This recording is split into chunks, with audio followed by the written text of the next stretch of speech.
ਕਹੋਤਾਂ ਦੀ ਪੁਸਤਕ। ਕਹੋਤ ਸ਼ਬਦ ਆਮ ਤੌਰ ਤੇ ਇੱਕ ਛੋਟੀ ਸਿਆਣੀ ਕਹੋਤ ਨੂੰ ਦਰਸਾਉਂਦਾ ਹੈ ਜੋ ਕਿਸੇ ਕਿਸਮ ਦੀ ਬੁੱਧ ਨੂੰ ਪੇਸ਼ ਕਰਦਾ ਹੈ ਅਤੇ ਇਸ ਪੁਸਤਕ ਵਿੱਚ ਇਹ ਬਹੁਤ ਹਨ। ਇਹ ਸਭ ਲਗਭਗ ਇਸ ਪੁਸਤਕ ਦੇ ਕੇਂਦਰੀ ਅਧਿਆਇ 10 ਤੋਂ 29 ਵਿੱਚ ਹਨ। ਪਰ ਕਹੋਤਾਂ ਦੀ ਪੁਸਤਕ ਵਿੱਚ ਬਹੁਤ ਕੁਝ ਚੱਲ ਰਿਹਾ ਹੈ, ਖਾਸ ਕਰਕੇ ਅਧਿਆਇ 1 ਤੋਂ 9 ਅਤੇ ਅਧਿਆਇ 30 ਅਤੇ 31 ਵਿੱਚ ਸਿੱਟਾ ਹੈ। ਇਸ ਪੁਸਤਕ ਦੀ ਰਚਨਾ ਵਿੱਚ ਜਾਣ ਪਛਾਣ ਹੈ। ਅਧਿਆਇ 1 ਆਇਤ 1 ਤੋਂ 9 ਤੱਕ ਅਤੇ ਇਹ ਸਭ ਤੋਂ ਪਹਿਲਾਂ ਇਸ ਪੁਸਤਕ ਨੂੰ ਰਾਜਾ ਸੁਲੇਮਾਨ ਨਾਲ ਜੋੜਦਾ ਹੈ। ਹੁਣ ਪਹਿਲੇ ਰਾਜਿਆਂ ਦੇ ਅਧਿਆਇ 3 ਦੀ ਕਹਾਣੀ ਨੂੰ ਯਾਦ ਕਰੋ। ਸੁਲੇਮਾਨ ਨੇ ਇਸਰਾਇਲ ਦੀ ਚੰਗੇ ਢੰਗ ਨਾਲ ਅਗਵਾਈ ਕਰਨ ਲਈ ਪਰਮੇਸ਼ਵਰ ਤੋਂ ਬੁੱਧ ਮੰਗੀ ਸੀ ਅਤੇ ਇਸ ਲਈ ਸੁਲੇਮਾਨ ਨੂੰ ਪ੍ਰਾਚੀਨ ਸੰਸਾਰ ਵਿੱਚ ਸਭ ਤੋਂ ਬੁੱਧੀਮਾਨ ਵਿਅਕਤੀ ਵਜੋਂ ਜਾਣਿਆ ਗਿਆ ਅਤੇ ਸਾਨੂੰ ਪਹਿਲੇ ਰਾਜਿਆਂ ਦੇ ਅਧਿਆਇ 4 ਵਿੱਚ ਦੱਸਿਆ ਗਿਆ ਹੈ ਕਿ ਉਸਨੇ ਹਜ਼ਾਰਾਂ ਕਹੋਤਾਂ ਅਤੇ ਕਵਿਤਾਵਾਂ ਲਿਖੀਆਂ ਅਤੇ ਪੌਦਿਆਂ ਅਤੇ ਜੀਵਾਂ ਅਤੇ ਜੰਤੂਆਂ ਬਾਰੇ ਗਿਆਨ ਇਕੱਠਾ ਕੀਤਾ ਅਤੇ ਇਸ ਲਈ ਸੁਲੇਮਾਨ ਇਸਰਾਇਲ ਦੇ ਬੁੱਧੀ ਸਾਹਿਤ ਦਾ ਮੋਢੀ ਸੀ। ਅਤੇ ਇਸ ਲਈ ਜਦੋਂ ਕਿ ਇਸ ਪੁਸਤਕ ਵਿਚਕਾਰ ਸਾਰੇ ਤੱਥ ਉਸ ਦੁਆਰਾ ਨਿੱਜੀ ਤੌਰ ਤੇ ਨਹੀਂ ਲਿਖੇ ਗਏ, ਪਰ ਇਸਰਾਇਲ ਦੀ ਬੁੱਧੀ ਪਰੰਪਰਾ ਦੀ ਸ਼ੁਰੂਆਤ ਉਸੇ ਤੋਂ ਹੀ ਹੋਈ ਸੀ। ਜਾਣ ਪਛਾਣ ਦੱਸਦੀ ਹੈ ਕਿ ਇਸ ਪੁਸਤਕ ਨੂੰ ਪੜ੍ਹ ਕੇ ਤੁਸੀਂ ਵੀ ਬੁੱਧ ਹਾਸਲ ਕਰ ਸਕਦੇ ਹੋ। ਹੁਣ ਸਾਡੇ ਵਿੱਚੋਂ ਬਹੁਤਿਆਂ ਲਈ ਬੁੱਧ ਦਾ ਅਰਥ ਗਿਆਨ ਹੈ, ਪਰ ਇਬਰਾਨੀ ਸ਼ਬਦ ਖੁਖਮਾਹ ਦਾ ਅਰਥ ਸਿਰਫ ਮਾਨਸਿਕ ਕਿਰਿਆ ਤੋਂ ਕਿਤੇ ਵਧੇਰੇ ਹੈ। ਇਹ ਕਾਰਜ ਨੂੰ ਵੀ ਦਰਸਾਉਂਦਾ ਹੈ, ਇਸ ਲਈ ਹੁਨਰ ਜਾਂ ਵਿਵਹਾਰਿਕ ਗਿਆਨ ਤੇ ਵੀ ਧਿਆਨ ਦਿਓ। ਇਹੀ ਕਾਰਨ ਹੈ ਕਿ ਕੂਚ ਦੀ ਪੁਸਤਕ ਅਧਿਆਇ 31 ਵਿੱਚ ਇਸਰਾਇਲ ਦੇ ਵਿੱਚ ਕਿਹਾ ਜਾਂਦਾ ਸੀ ਕਿ ਕਲਾਕਾਰਾਂ ਅਤੇ ਕਾਰੀਗਰਾਂ ਦੇ ਕੋਲ ਖੋਖਮਾ ਹੈ। ਇਸ ਲਈ ਇਸ ਪੁਸਤਕ ਦਾ ਉਦੇਸ਼ ਪਰਮੇਸ਼ਵਰ ਦੇ ਸੰਸਾਰ ਵਿੱਚ ਚੰਗੀ ਤਰ੍ਹਾਂ ਰਹਿਣ ਲਈ ਵਿਵਹਾਰਿਕ ਕਲਾ ਵਿਕਸਿਤ ਕਰਨ ਵਿੱਚ ਤੁਹਾਡੀ ਮਦਦ ਕਰਨਾ ਹੈ। ਅਤੇ ਇਹ ਜਾਣ ਪਛਾਣ ਵਿੱਚ ਇੱਕ ਹੋਰ ਮੁੱਖ ਵਿਚਾਰ ਪ੍ਰਭੂ ਦਾ ਡਰ ਨਾਲ ਜੁੜਿਆ ਹੋਇਆ ਹੈ। ਹੁਣ ਇੱਥੇ ਡਰ ਦਾ ਅਰਥ ਦਹਿਸ਼ਤ ਨਹੀਂ ਹੈ। ਇਹ ਪਰਮੇਸ਼ਵਰ ਦੀ ਭਗਤੀ ਅਤੇ ਆਦਰ ਦੀ ਇੱਕ ਉਚਿਤ ਭਾਵਨਾ ਅਤੇ ਸੰਸਾਰ ਵਿੱਚ ਮੇਰੇ ਵਜੂਦ ਬਾਰੇ ਹੈ। ਇਹ ਇੱਕ ਨੈਤਿਕ ਮਾਨਸਿਕਤਾ ਹੈ ਜੋ ਮੰਨਦੀ ਹੈ ਕਿ ਮੈਂ ਪਰਮੇਸ਼ਵਰ ਨਹੀਂ ਹਾਂ। ਮੈਨੂੰ ਚੰਗੇ ਅਤੇ ਬੁਰੇ, ਸਹੀ ਅਤੇ ਗਲਤ ਬਾਰੇ ਆਪਣੀਆਂ ਪਰਿਭਾਸ਼ਾਵਾਂ ਬਣਾਉਣ ਦੀ ਲੋੜ ਨਹੀਂ ਹੈ।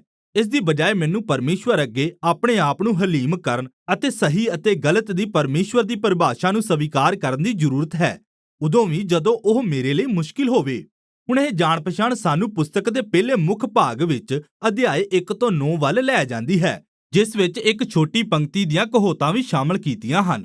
ਇਸ ਦੀ ਬਜਾਏ ਅਸੀਂ ਇੱਥੇ ਇੱਕ ਪਿਤਾ ਤੋਂ ਇੱਕ ਪੁੱਤਰ ਨੂੰ 10 ਉਪਦੇਸ਼ ਪ੍ਰਾਪਤ ਕਰਦੇ ਦੇਖਦੇ ਹਾਂ। ਕਿਵੇਂ ਪੁੱਤਰ ਨੂੰ ਬੁੱਧ ਦੀਆਂ ਗੱਲਾਂ ਤੇ ਧਿਆਨ ਲਗਾਉਣਾ ਚਾਹੀਦਾ ਹੈ ਅਤੇ ਪ੍ਰਭੂ ਦਾ ਡਰ ਹੋਣਾ ਚਾਹੀਦਾ ਹੈ ਅਤੇ ਉਸ ਅਨੁਸਾਰ ਜੀਵਨ ਬਤੀਤ ਕਰਨਾ ਚਾਹੀਦਾ ਹੈ, ਜਿਸ ਦਾ ਅਰਥ ਨੇਕੀ ਅਤੇ ਇਮਾਨਦਾਰੀ ਅਤੇ ਖੁੱਲ੍ਹਦਿਲੀ ਵਾਲਾ ਜੀਵਨ ਹੈ, ਜਿਸ ਕਾਰਨ ਸਫਲਤਾ ਅਤੇ ਸ਼ਾਂਤੀ ਮਿਲਦੀ ਹੈ।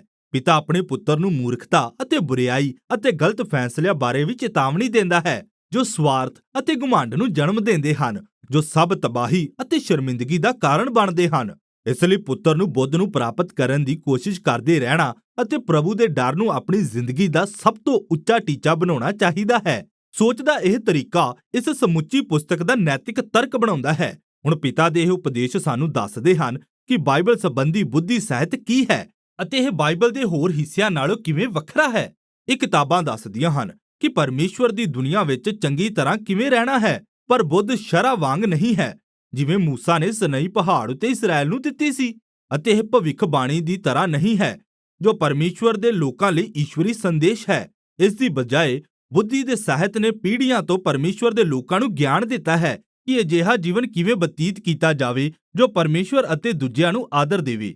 ਅਤੇ ਇਸ ਲਈ ਕਹੋਤਾਂ ਦੀ ਪੁਸਤਕ ਦੁਆਰਾ ਹੁਣ ਬੁੱਧ ਬਾਰੇ ਇਹ ਮਨੁੱਖੀ ਸ਼ਬਦਾਂ ਨੂੰ ਪਰਮੇਸ਼ਵਰ ਦੇ ਵਚਨ ਅਤੇ ਉਸ ਦੇ ਲੋਕਾਂ ਲਈ ਬੁੱਧ ਦੇ ਤੌਰ ਤੇ ਇਕੱਠਾ ਕੀਤਾ ਗਿਆ ਹੈ, ਜੋ ਕਿ ਤੁਹਾਨੂੰ ਅਧਿਆਇ 1 ਤੋਂ 9 ਵਿੱਚ ਹੋਰ ਗੱਲਾਂ ਨਾਲ ਜੋੜਦਾ ਹੈ। ਸ਼੍ਰੀਮਤੀ ਬੁੱਧ ਦੀਆਂ 4 ਕਵਿਤਾਵਾਂ ਹਨ। ਇੱਥੇ ਬੁੱਧ ਨੂੰ ਕਾਵਿ ਰੂਪ ਵਿੱਚ ਇੱਕ ਔਰਤ ਵਜੋਂ ਦਰਸਾਇਆ ਗਿਆ ਹੈ ਜੋ ਮਨੁੱਖ ਜਾਤੀ ਨੂੰ ਧਿਆਨ ਦੇਣ ਅਤੇ ਉਸ ਦੀ ਭਾਲ ਕਰਨ ਲਈ ਪੁਕਾਰਦੀ ਹੈ। ਬੁੱਧ ਆਖਦੀ ਹੈ ਕਿ ਉਹ ਸੰਸਾਰ ਦੇ ਤਾਣੇ ਬਾਣੇ ਵਿੱਚ ਬੁਣੀ ਹੋਈ ਹੈ ਅਤੇ ਇਸ ਲਈ ਜਿੱਥੇ ਵੀ ਤੁਸੀਂ ਲੋਕਾਂ ਨੂੰ ਸਮਝਦਾਰੀ ਨਾਲ ਫੈਸਲੇ ਲੈਂਦੇ ਦੇਖਦੇ ਹੋ, ਉਹ ਬੁੱਧ ਤੇ ਨਿਰਭਰ ਹੁੰਦੇ ਹਨ। ਜਦੋਂ ਤੁਸੀਂ ਕਿਸੇ ਨੂੰ ਖੁੱਲੇ ਦਿਲ ਵਾਲੇ ਜਾਂ ਜਿਨਸੀ ਖਰਿਆਈ ਰੱਖਣ ਵਾਲੇ ਜਾਂ ਨਿਆਂ ਨੂੰ ਕਾਇਮ ਰੱਖਦੇ ਹੋਏ ਦੇਖਦੇ ਹੋ, ਤਾਂ ਉਹ ਬੁੱਧ ਤੇ ਨਿਰਭਰ ਹਨ। ਇਹ ਸ਼੍ਰੀਮਤੀ ਬੁੱਧ ਦੀਆਂ ਕਵਿਤਾਵਾਂ ਇਸ ਵਿਚਾਰ ਦੀ ਪੜਚੋਲ ਕਰਨ ਦਾ ਇੱਕ ਰਚਨਾਤਮਕ ਕਾਵਿਕ ਤਰੀਕਾ ਹੈ ਕਿ ਅਸੀਂ ਪਰਮੇਸ਼ਵਰ ਦੇ ਰਚੇ ਨੈਤਿਕ ਸੰਸਾਰ ਵਿੱਚ ਵੱਸਦੇ ਹਾਂ ਅਤੇ ਇਹ ਭਲਾਈ ਅਤੇ ਨਿਆਂ ਦੀਆਂ ਹਕੀਕਤਾਂ ਹਨ, ਜਿਨ੍ਹਾਂ ਨੂੰ ਅਸੀਂ ਆਪਣੇ ਖੁਦ ਦੇ ਜੋਖਿਮ ਤੇ ਨਜ਼ਰਅੰਦਾਜ਼ ਕਰਦੇ ਹਾਂ। ਅਤੇ ਇਸ ਲਈ ਪ੍ਰਭੂ ਤੋਂ ਡਰਨਾ, ਬੁੱਧ ਨਾਲ ਜਿਉਣਾ, ਇਸ ਸੰਸਾਰ ਦੇ ਅੰਸ਼ ਨਾਲ ਜਿਉਂਦੇ ਰਹਿਣਾ ਹੈ। ਹੁਣ ਪਿਤਾ ਅਤੇ ਸ਼੍ਰੀਮਤੀ ਬੁੱਧ ਦੇ ਉਪਦੇਸ਼ ਦੇ ਇਹ ਵਿਚਾਰ ਮਿਲ ਕੇ ਇਸ ਪੁਸਤਕ ਬਾਰੇ ਇੱਕ ਪ੍ਰਭਾਵੀ ਦਾਅਵਾ ਕਰਦੇ ਹਨ। ਤੁਸੀਂ ਸਿਰਫ ਚੰਗੀ ਸਲਾਹ ਲਈ ਨਹੀਂ ਪੜ੍ਹ ਰਹੇ, ਤੁਸੀਂ ਪਿਛਲੀਆਂ ਪੀੜ੍ਹੀਆਂ ਤੋਂ ਬੁੱਧ ਸਿੱਖਣ ਲਈ ਪਰਮੇਸ਼ਵਰ ਦੇ ਆਪਣੇ ਸੱਦੇ ਨੂੰ ਪੜ੍ਹ ਰਹੇ ਹੋ ਅਤੇ ਇਸ ਲਈ ਪੁਸਤਕ ਦੇ ਅਗਲੇ ਭਾਗ ਵਿੱਚ ਅਧਿਆਇ 10 ਤੋਂ 29 ਵਿੱਚ ਸਾਨੂੰ ਸੈਂਕੜੇ ਪ੍ਰਾਚੀਨ ਕਹਾਵਤਾਂ ਮਿਲਦੀਆਂ ਹਨ ਅਤੇ ਉਹ ਬੁੱਧ ਅਤੇ ਪ੍ਰਭੂ ਦੇ ਡਰ ਨੂੰ ਜੀਵਨ ਦੇ ਉਸ ਹਰੇਕ ਵਿਸ਼ੇ ਤੇ ਲਾਗੂ ਕਰਦੇ ਹਨ ਜਿਸ ਦੀ ਤੁਸੀਂ ਕਲਪਨਾ ਕਰ ਸਕਦੇ ਹੋ। ਪਰਿਵਾਰ, ਕੰਮ, ਗੁਆਂਢ, ਦੋਸਤੀ, ਜਿਨਸੀ ਸਬੰਧ, ਵਿਆਹ, ਪੈਸਾ, ਗੁੱਸਾ, ਮਾਫੀ, ਸ਼ਰਾਬ, ਕਰਜ਼ਾ, ਸਭ ਕੁਝ।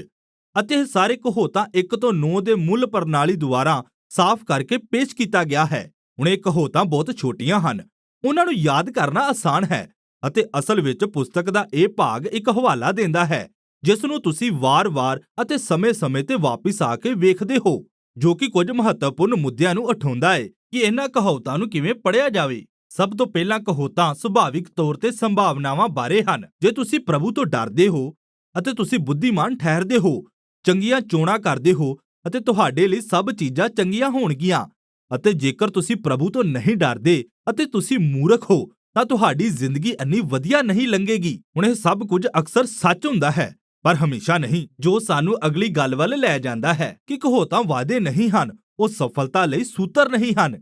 ਇਸ ਲਈ ਉਦਾਹਰਣ ਲਈ ਕੁਝ ਕਹਾਵਤਾਂ, ਯਹੋਵਾ ਦਾ ਡਰ ਤੁਹਾਡੀ ਉਮਰ ਨੂੰ ਲੰਬਾ ਕਰਦਾ ਹੈ ਪਰ ਦੁਸ਼ਟਾਂ ਦੇ ਵਰੇ ਥੋੜੇ ਹੋਣਗੇ, ਜਾਂ ਬਾਲਕ ਨੂੰ ਉਹਦਾ ਠੀਕ ਰਾਹ ਸਿਖਲਾ ਤਾਂ ਉਹ ਵੱਡਾ ਹੋ ਕੇ ਵੀ ਉਸ ਤੋਂ ਕਦੇ ਨਾ ਹਟੇਗਾ। ਇਸ ਲਈ ਹਾਂ, ਪਰਮੇਸ਼ਵਰ ਤੋਂ ਭੈ ਮੰਨਦੇ ਹੋਏ ਨੈਤਿਕਤਾ ਵਾਲੇ ਵਿਅਕਤੀ ਦੀ ਇੱਕ ਬਿਹਤਰ ਲੰਬੀ ਉਮਰ ਦੀ ਸੰਭਾਵਨਾ ਹੁੰਦੀ ਹੈ ਅਤੇ ਆਪਣੇ ਬੱਚਿਆਂ ਨੂੰ ਇੱਕ ਸਥਿਰ ਪਿਆਰ ਦੇ ਮਾਹੌਲ ਵਾਲੇ ਘਰ ਵਿੱਚ ਪਾਲਣ ਕਰਨਾ ਜੀਵਨ ਨੂੰ ਚੰਗੀ ਤਰ੍ਹਾਂ ਸਥਾਪਿਤ ਕਰਦਾ ਹੈ, ਪਰ ਇਸ ਦੀ ਕੋਈ ਗਾਰੰਟੀ ਨਹੀਂ ਹੈ।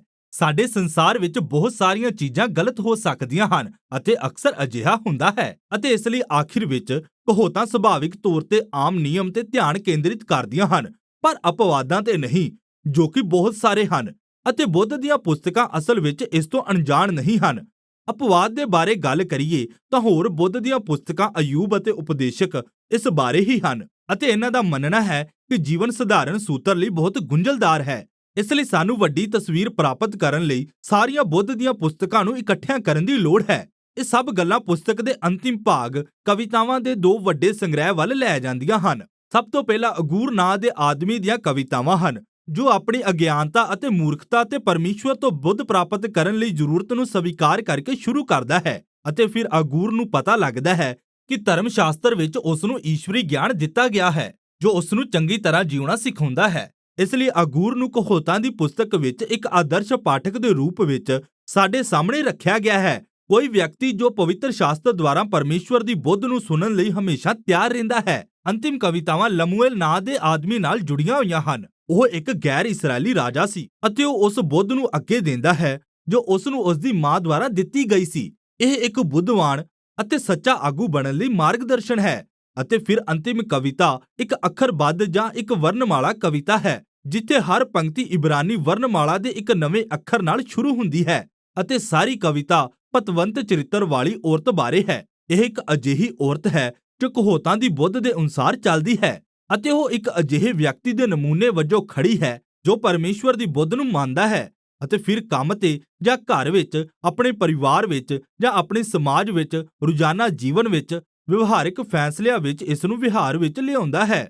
ਪੁਸਤਕ ਦੀ ਸ਼ੁਰੂਆਤ ਸ਼੍ਰੀਮਤੀ ਬੁੱਧ ਨੂੰ ਸੁਣਨ ਲਈ ਇੱਕ ਪਿਤਾ ਦੁਆਰਾ ਇੱਕ ਪੁੱਤਰ ਨੂੰ ਦਿੱਤੇ ਸ਼ਬਦਾਂ ਨਾਲ ਹੁੰਦੀ ਹੈ, ਅਤੇ ਹੁਣ ਇਹ ਪੁਸਤਕ ਇੱਕ ਮਾਂ ਦੇ ਆਪਣੇ ਪੁੱਤਰ ਨੂੰ ਦਿੱਤੇ ਸ਼ਬਦਾਂ ਨਾਲ ਸਮਾਪਤ ਹੁੰਦੀ ਹੈ ਜੋ ਇਸ ਤਰ੍ਹਾਂ ਦੀ ਇਸਤਰੀ ਹੈ ਜੋ ਸਮਝਦਾਰੀ ਨਾਲ ਰਹਿੰਦੀ ਹੈ।